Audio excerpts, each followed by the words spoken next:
Friends, कैसा आप सब लोग? And thanks for watching my channel. एक और हफ्ता ख़त्म हो चुका है और निफ्टी और बैंक निफ्टी के वीकली सीरीज के एक और बहुत ही इम्पोर्टेंट सेशन में आप लोगों का स्वागत है। होपफुली आप लोगों ने मेरा प्रीवियस वीडियो देखा है।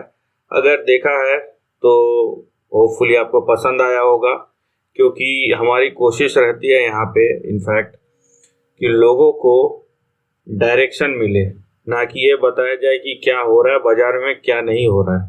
हमारी कोशिश ये रहती है कि क्या करना चाहिए, क्या नहीं करना चाहिए।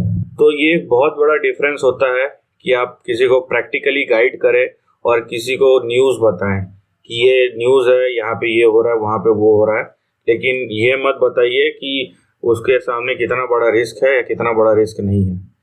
सो होपफुली जिन्होंने भी वीडियो देखा है तो हो सके तो लाइक कर दीजिएगा, क्योंकि इतना तो आप कर ही सकते हैं। अगर आप पैसे कमा रहे हैं तो वो पैसे मैं नहीं लेने वाला, लेकिन आप लोगों की तरफ से अगर लाइक कमेंट आते हैं और आप वीडियो को शेयर करते हैं तो ये कम से कम इतना तो आप कर ही सकते हैं। तो डिस्कस करते हैं। बहुत सारी इंपॉर्टेंट चीज़ें हैं इस वीडियो में शेयर करने और देखने के लिए, लेकिन उससे पहले अगर अभी तक आपने चैनल को सब्सक्राइब नहीं किया है तो सब्सक्रिप्शन का बटन दबा दीजिए और साथ ही में नोटिफिकेशन का बेल भी दबा दीजिए, ताकि जब भी मैं कोई नया वीडियो अपलोड करूं वो आपको नोटिफाई हो जाए। अब जो भी जियोपॉलिटिकल टेंशन हो रहे हैं ये आप एक रीज़न बोल सकते हैं, ठीक है। आप इंटरनेशनल मीडिया खोल के देख लीजिए, आप बस एक बोल सकते हैं कि रीज़न है। आपको वही दिखाई देगा, ऐसी तस्वीरें दिखाई देगी जो being a human being, right, एक इंसान होने के नाते आपको अच्छी नहीं लगेगी। लेकिन कहीं ना कहीं जो थ्योरी है चार्ल्स डार्विन की कि सर्वाइवल फॉर द फिटेस्ट, ठीक है, वो हजारों साल लाखों साल पहले भी सही थी, आज भी सही है। क्योंकि ये जो पावर ग्रैबिंग है वो अपने आप में बहुत ही डेंजरस है, ठीक है।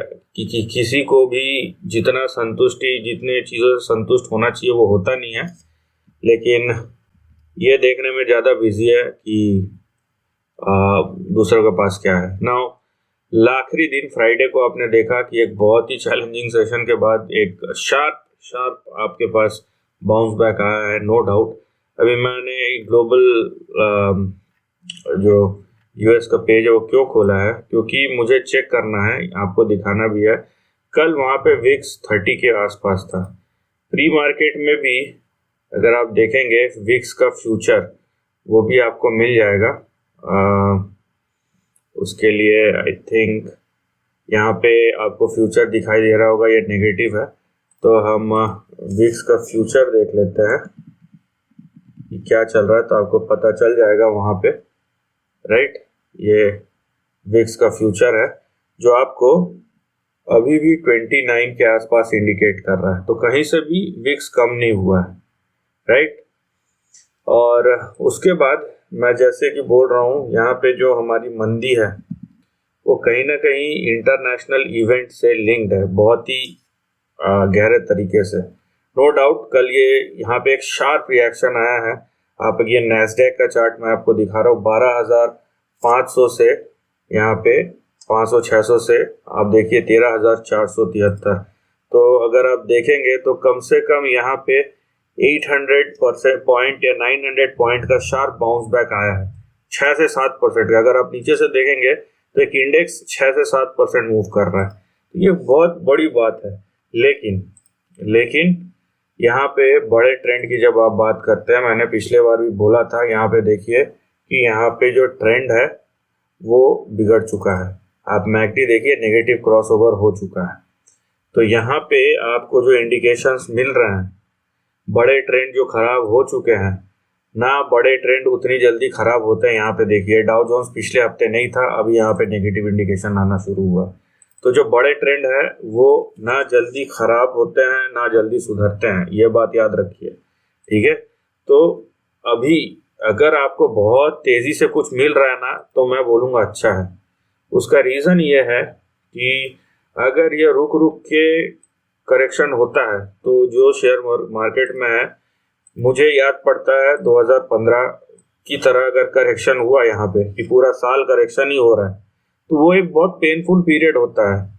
नो डाउट शेयर करेक्ट हुए थे उस बीच में, लेकिन रुक रुक के करेक्शन होने से अच्छा है कि एक बार में हो जाए, कि दिमाग से बोझ उतरे। ठीक है, तो यहाँ पे अब देखिए कि निफ्टी का जो ट्रेंड है, सबसे पहली बात जो आपको निफ्टी का ट्रेंड नजर आएगा, आप देखिए 200 डे मूविंग एवरेज जो था 16,900 का, वहां से ये बहुत नीचे आ गया है। ठीक है, 16,100 200 पे आया, उसके बाद ये ऊपर गया, लेकिन यहाँ पे ब्रेक डाउन हो गया पहली बात तो।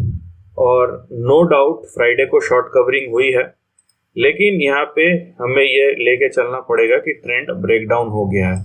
और यहाँ पे देखिए अगर आप लाइन चार्ट को भी देखते हैं तो ये पहला, और अगर आप कैंडलस्टिक चार्ट को देखते हैं तो यहाँ पे आसपास कहीं ये हो गया दूसरा, और यहाँ पे ये हो गया आपका तीसरा। तो ये तीन आपके बड़े सपोर्ट लेवल्स थे जिनको निफ्टी ने लास्ट थर्सडे को तोड़ा और अभी रिकवर करने की, थोड़ी बहुत रिकवरी की कोशिश कर रहा है।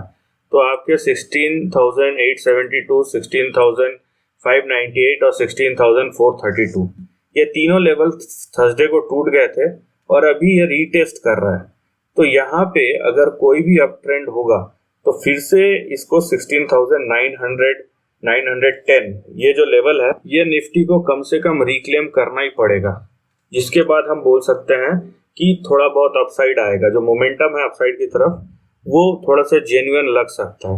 लेकिन अभी जो भी हो रहा है 16,900 तक, ये एक आप बोल सकते हैं कि रीटेस्ट हो रहा है। जो ब्रेकडाउन हुआ उसका रीटेस्ट हो रहा है, और वो अगर सस्टेन नहीं हुआ तो हमारे सामने जो ट्रेंड है वो कहीं से भी ऊपर के तरफ तो नहीं। अब मैं चलता हूँ थोड़ा वीकली चार्ट के तरफ, अगला सपोर्ट ढूंढने की कोशिश करता हूँ। ठीक है, क्योंकि अभी जो है वो आपको टारगेट ना देख के अगला सपोर्ट कहाँ पे हो सकता है उसको देखना बहुत ज़रूरी है।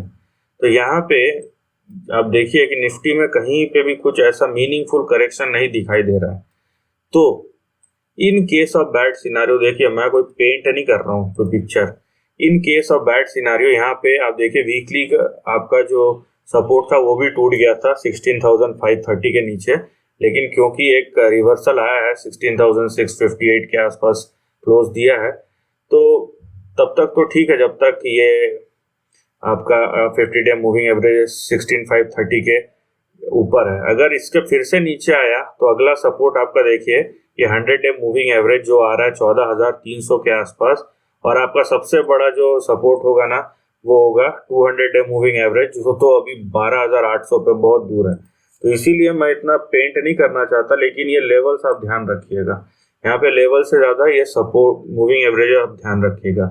ये होगी वीकली की बात। अब आते हैं मंथली चार्ट पे। तो मंथली चार्ट पे भी आप देखिए आपको दो लेवल्स आपके लिए इंपॉर्टेंट होंगे। ठीक है, वो दो लेवल कौन कौन से हैं? वो दो लेवल है, क्योंकि यहाँ पे दिखाई दे रहा है कि कम से कम 20 डे मूविंग एवरेज तक तो आएगा। तो 20 day moving average monthly chart का है 14,900 या 800 के आसपास, 14,900 के आसपास। और उसके बाद और एक लेवल है जो आपको ध्यान रखना है, वो है 12,600। तो आपको डेली चार्ट में तो ट्रेंड गया, मूविंग एवरेजेस के नीचे भी बस सपोर्ट पे टिका हुआ है। वीकली और मंथली में आप अगर देखेंगे इसके इंडिकेटर्स, ये देखिए मंथली चार्ट के इंडिकेटर खराब होना शुरू हो गया, किसी भी वक्त नेगेटिव क्रॉसओवर हो सकता है, और ये आपको दिखाई दे रहा है।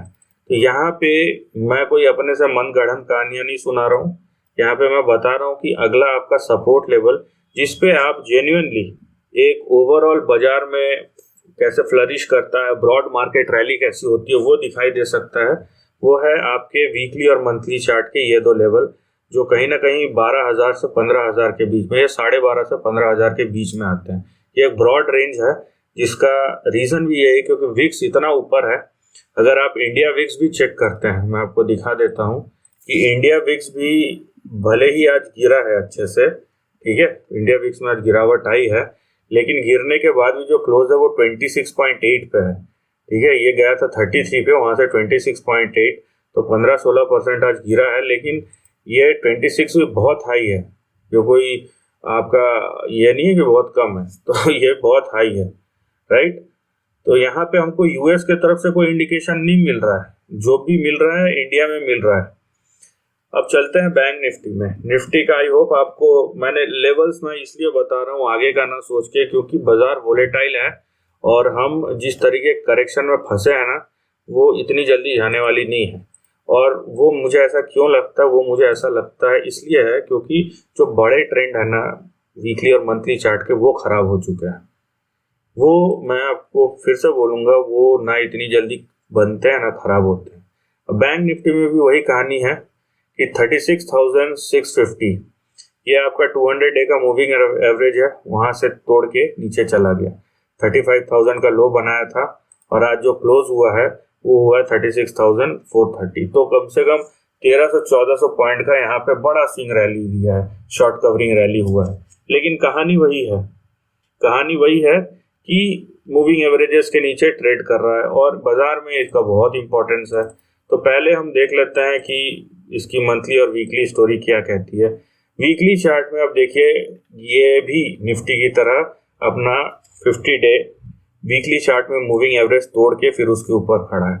तो इसके जो सपोर्ट दिखाई देता है ना, वो भी आपके 100 डे और 200 डे जो है 30,000 और 29,000, ये दोनों लेवल अब आपके एक्शन में हैं।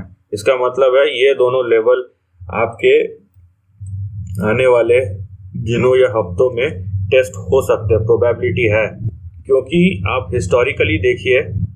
हिस्टोरिकली चार्ट को देखिए कि मिड टर्म जब भी करेक्शन हुआ ना, कम से कम 100 डे और कभी कभी 200 डे, तो 2016 में देखिए, 2015 से जो करेक्शन हुआ था निफ्टी और बैंक निफ्टी दोनों में, ये 100 डे और या 200 डे मूविंग एवरेज टेस्ट करता ही है। तो यहाँ पे अगर बोलूं कि ये 200 डे के मूविंग एवरेज तक आ सकता है तो कोई गलत बात नहीं है यहाँ पे, ठीक है। और मंथली चार्ट में भी आप देखेंगे तो आपका जो पहला सपोर्ट आता है वही आता है आपका, कम से कम ये आता है 32,000 के आसपास, और उसके बाद आता है आपका 50 डे का मूविंग एवरेज 29,000 के आसपास। तो कहीं ना कहीं 29,000 से 32,000 का जो लेवल है वो आपका अब नीचे का रेंज या बड़ा सपोर्ट के तौर पे उभर रहा है। और ये हमने देखा है पास्ट में, आप उठा के देख लीजिए, ये रीटेस्ट होते ही होते हैं। अब कुछ रीजंस के वजह से अगर नहीं हुए थे इन द पास्ट, ये एक परफेक्ट टाइमिंग है जहां पे आपको ये दिखाई देंगे कि वैल्यूएशन ऊपर है, ठीक है, आपके वोलेटिलिटी इतनी हाई है, बाजार में ऐसी चीजें हैं जिसके वजह से वोलेटिलिटी आ सकती है, करेक्शन आ सकता है और वो आ रहा है। तो यहाँ पे हमको एक मीनिंगफुल लेवल खोजना पड़ेगा जहां से हम बोल सकते हैं कि हाँ भाई, अभी जो शॉर्ट टर्म करेक्शन था वो खत्म हो गया है और यहाँ पे अब एक ब्रॉड बेस्ड बाजार में रिकवरी आएगी। तो वो लेवल्स निफ्टी और बैंक निफ्टी दोनों में ही आना अभी बाकी है। मैं इस वीडियो को थोड़ा अलग से एक गाइडेंस के तौर पे आपको बता रहा हूँ, ना कि ये ऊपर के लेवल है, ये नीचे के लेवल है, अगले हफ्ते यहाँ पे जाएगा या उसके अगले हफ्ते वहाँ जाएगा, उस तरीके से ना करके एक ब्रॉड बेस्ड की मार्केट में वोलेटिलिटी बनी हुई है और इंडिकेशंस नहीं है कहीं भी कि वोलेटिलिटी खत्म हो गई है। अगर ऐसा होता तो बाजार आपको एक तरफ मूव करता हुआ नहीं दिखाई देता कि फ्रंट लाइन जो इंडेक्स को मैनेज कर रहे हैं उसको दिखा के, या कुछ सेट ऑफ कंपनीज जो ट्रेडर फेवरेट है या जो बाजार में चलते हैं उनको दिखा के आप पूरे बाजार का एक पिक्चर ड्रॉ नहीं कर सकते हैं। अगर आप ब्रॉड बेस्ड मार्केट में जाएंगे तो वहाँ पे बहुत ही अलग सिनारियो है। तो यहाँ पे आप निफ्टी बैंक निफ्टी को देख लीजिए और डायरेक्शनली इसके ट्रेंड में अब प्रॉब्लम आया है। तो ये जितनी जल्दी करेक्शंस बड़े हैं, लेकिन जितनी जल्दी दे बाजार के लिए उतना अच्छा होगा।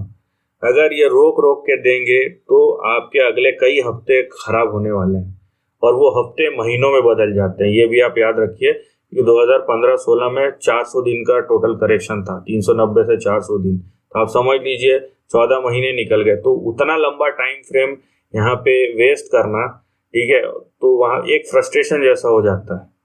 तो होपफुली करेक्शन जल्दी खत्म हो। हम जाते जाते भी देख लेते हैं। तो जाते जाते भी आप एक चीज़ तो कंफर्म है कि थोड़ा बहुत यहाँ पे, क्योंकि पूरे के पूरे ट्रेडिंग मूव्स है, तो यहाँ पे बहुत कुछ हो सकता है। तो देखना होगा कि फ्राइडे का जो सेशन है यूएस में कैसा गुजरता है। लेकिन ओवरऑल आप जितने भी इंडेक्सेस देखेंगे, चाहे यूरोप यूएस के देख लीजिए, इंडिया के देख लीजिए, वहाँ पे बड़े ट्रेंड में खतरा, बड़ा ट्रेंड जो है वो वीक हो गया है या उसमें इंडिकेशंस ऑलरेडी आ चुके हैं कि ट्रेंड चेंज हो रहा है। तो उस केस में हमें इन चीज़ों को समझते हुए थोड़ा सा पेशेंटली एक्ट करना है। So this is the end of the video. Thanks for watching.